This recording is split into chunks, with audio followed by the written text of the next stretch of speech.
मेरा नाम ईशांका है। मैं देहरादून के नागथत गांव की रहने वाली हूं और उत्तराखंड यूथ नेटवर्क की सदस्य हूं। जैसा आप सभी को पता है कि कोरोना वायरस की दूसरी लहर चल रही है और आज हमारे गांव में हर एक परिवार में हर एक व्यक्ति को बुखार, जुखाम, सर्दी, खांसी हो रही है। यदि उनसे पूछा जाए कि तुम्हें क्या हो रहा है तो वह कुछ बोलते ही नहीं है। गाँव में किसी को पता नहीं है कि यह कोरोना के लक्षण है, जिस वजह से यह एक व्यक्ति से दूसरे व्यक्ति में फैल रहा है। हमारे गांव में अभी तक कोरोना की जांच नहीं हो पा रही है और समय पर दवाई भी उपलब्ध नहीं हो पा रही है। हमारे चारों ओर कोरोना बहुत फैल रहा है, इसलिए मेरा मुख्यमंत्री जी से निवेदन है कि वह कोरोना की जांच की व्यवस्था उपलब्ध करवाई जाए। नमस्कार, मेरा नाम अनन्या नेगी है और मैं सिल्ला गांव से हूं। जैसा कि आप सभी को पता होगा कि कोरोना एक दूसरी लहर बन चुका है जो कि हमारे गांव में बहुत तेज़ी से फैल रहा है। हमारे गांव में सारे लोगों को बुखार है, पर हमें पता नहीं चल पा रहा है कि ये कोरोना है या नॉर्मल बुखार है।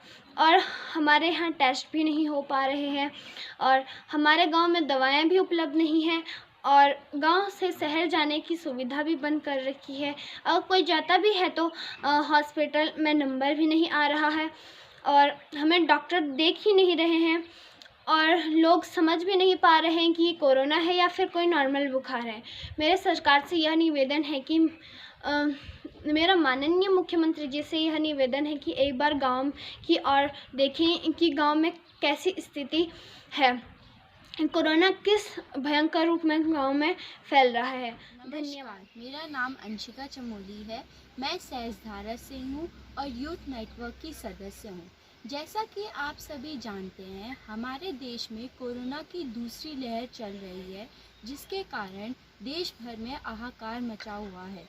मैं उत्तराखंड से हूँ और यदि उत्तराखंड की बात की जाए तो यहाँ रोज़ाना 2 से 3 हज़ार कोरोना केस आ रहे हैं।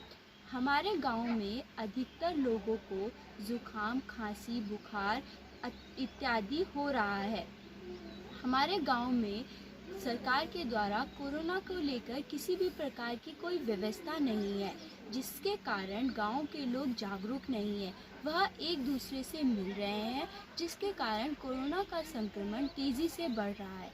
मेरा माननीय मुख्यमंत्री जी से निवेदन है कि गांव में कोरोना की जांच की जाए, दवाइयाँ उपलब्ध की जाए ताकि कोरोना संक्रमण को फैलने से रोका जा सके।